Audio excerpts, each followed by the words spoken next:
ကျွန်တော်ဒီ keyboard brand ပေါ့နော်ဒီဥစ္စာတော့ cherry switch ရဲ့ red ပေါ့နော် red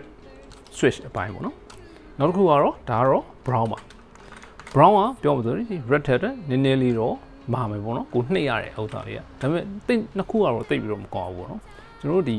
FPS gain တွေစော့မယ်ဆိုရင်တော့တင်တော်တယ်နောက်တစ်ခုကတော့ဒါကတော့ blue ပေါ့နော်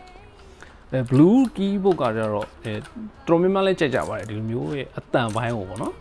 သူကတော့အတန်တော့နည်းနည်းလေးတော့နားကြီးလိမ့်မယ်